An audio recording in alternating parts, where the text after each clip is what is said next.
민주당 이재명 후보 김어준 씨 유튜브에 출연해서 특종이라고 얘기를 해놓고 대법원 파기환송 결정에 대한 이야기를 털어놨습니다. 그러니까 직접은 아니지만 대법원 쪽과 소통이 일부 되지 않았느냐 이런 얘기를 꺼낸 거거든요. 정치권 파장이 적지 않습니다. 목소리 한번 직접 들어보시죠. 일종의 특종일 수도 있는데 그 얘기를 하면 대법원 쪽에 저한테 직접은 안 오지만 이 소통들이 일부 있잖아요. 제가 들은 바로는 빨리 정리해 주자였다고. 빨리 기각해 주자. 깔끔하게.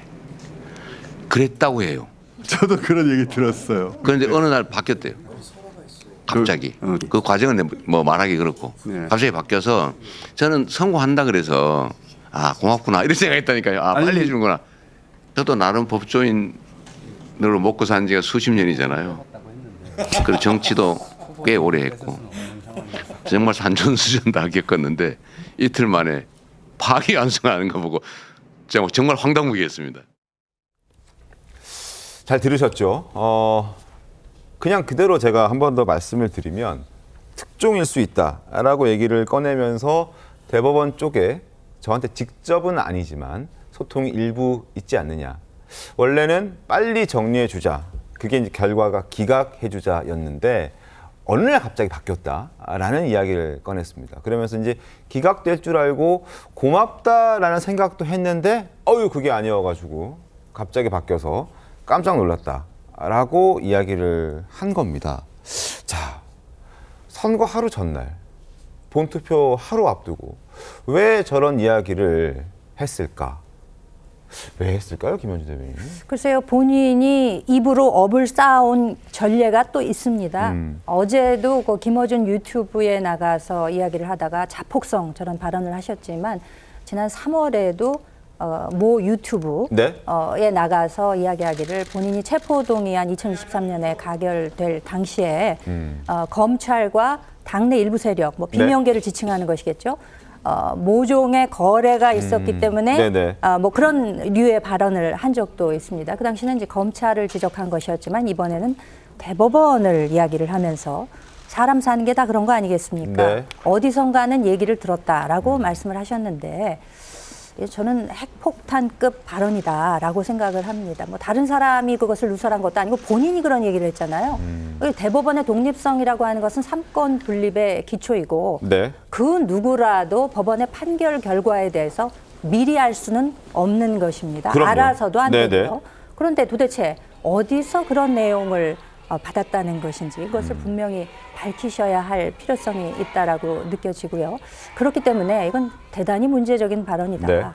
이런 식으로 생각하고 행동하고 말씀하시는 분이 지금 뭐 가장 유력한 후보 아니겠습니까? 오늘 저녁 되면은 뭐 결과가 나오겠습니다만 이런 식으로 사법부의 독립성을 형해화시키는 듯한 이런 발언을 하시는 것에 대해서 그 진위 여부를 국민 여러분들은 오늘도 굉장히 궁금해하고 계신다 이렇게 말씀을 드리겠습니다. 그러니까요. 이재명 후보가 직접 얘기를 했다, 그러니까 소통을 했다라고 이야기하지는 않았습니다. 그러나 적어도 우리가 저 얘기를 들었을 때 이재명 후보의 측근 중에 누군가가 대법원 관계자 누군가와 소통을 했고 그 얘기를 전해들은 이재명 후보의 측근 누군가가 이재명 후보에게 이런 상황입니다라고 얘기를 해주지 않았을까?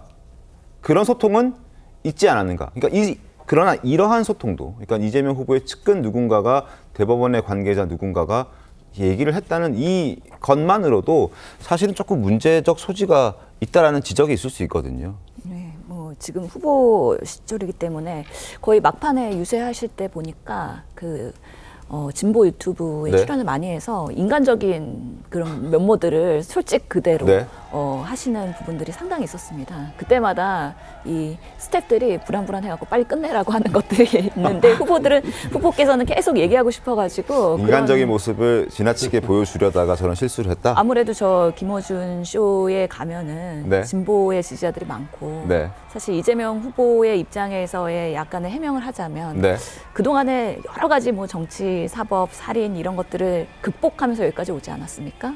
억울한 일도 많고 사실 그런 부분들이 있는데 이번 비상계엄을 겪으면서 탄핵에 이슈가 있었고 네. 그리고 대법원의 이런 무리한 빠른 정치적 개입으로 인해서 이재명 후보의 그런 재판의 파기환송이 이루어졌는데 어떻게 보면은 본인의 경험적인 그런 비하인드 스토리를 공개하면서 이 대법원이나 사법부도 이 판단이 정치적인 판단을 할 수 있다. 그래서 이 사람 저 사람 말들이 다르기 때문에 이게 법적인 근거에 의해서 원칙적으로 하는 것이냐에 있어서 그렇지 않을 수도 있다라는 이야기를 본인의 사례를 빗대어서 사실은 얘기를 한 것인데 이런 부분들에 있어서 본인도 리스크를 안고선 얘기한 것이죠.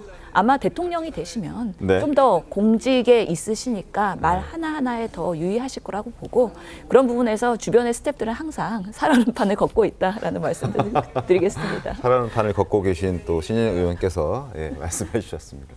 자, 이런 얘기들이 이제 튀어나오자 국민의힘은 바로 비판의 목소리를 냈습니다. 김문수 후보와 국민의힘 즉각 비판에 나섰는데요. 목소리 들어보시죠. 본인 입으로 특종이라고 했습니다. 맞습니다. 특종입니다. 헌법을 유린한 권력자의 범죄 자백이기 때문입니다. 누가 대법원 내부 정보를 줬습니까? 자신이 재판 거래를 한 사실을 자인한 것입니다. 이것이 사법농단이 아니고 무엇입니까? 이재명 후보가 툭하면 꺼내는 내란이라는 것이 바로 이게 내란 아닙니까, 여러분? 이재명 후보는 대법원에서 누구와 사법 거래를 했는지 명명백백하게 밝혀야 할 것입니다. 윤기찬 변호사님, 지금 김문수 후보 목소리도 확인했고 김용태 위원장의 목소리도 확인했는데 김문수 후보는 이제 대법원에 내 통자가 있다는 실토다 이렇게 목소리를 또 더 냈더라고요. 어떻게 좀 보십니까? 이 그러니까 이제 물론 저게 이제 내부 분위기를 누군가가 뭐 이재명 후보에게 전달했을 수는 있어요. 네. 근데 문제는 뭐냐면 어쨌든 내부 분위기를 전달하는 그 자체도 되게 문제가 있는 거죠. 일반적으로 예를 들면 뭐 대중적 관심사가 있는 거, 뭐 간통죄 폐지와 관련된 재판 이런 식으로 공공의 이익과 관련된 재판의 경우에는 취재도 뭐 되고 막 그럽니다. 네. 근데 이거는 개인적 어떤 정치 인생이 걸린 문제이기 때문에 상당히 보안이 유지돼야 되는 것이고 더군다나 이재명 후보는 굉장히 권력자적 위치에 있는 분입니다. 거기에 만약에 사법부 누군가가 분위기 전달 차원에서 란 미명하에 뭔가를 전달했다. 그럼 대단히 부적절한 거죠. 자, 이런 부분이 문제가 하나 있는 것이고 또 하나는 저런 정보 전달에 대한 이재명 후보의 태도예요. 예를 들면 그 전달된 정보를 믿고 나서 어떤 사법부에 대해서 조치를 한다면 그 자체도 대단히 문제인 거죠. 네. 자, 보십시오. 이게 10대 2로 결정이 났어요. 10대 2로 결정이 났으면 그러면 8명 정도를 누군가가 압박을 해가지고 변경시켰다는 건데 일단 불가능하잖아요. 만약에 예전에 2020년도에 있었던 권순일 대법관 시절에 그 7대 5 이 정도는 저런 말이 나올 수가 있죠. 네. 원래는 뭐 5대 5였는데 누군가 한 사람을 뭐 압력을 가거나 해가지고 반대편을 옮기게 하고 그 다수 의견에 따른 대법원장이 글로 가가지고 7대 5가 됐다.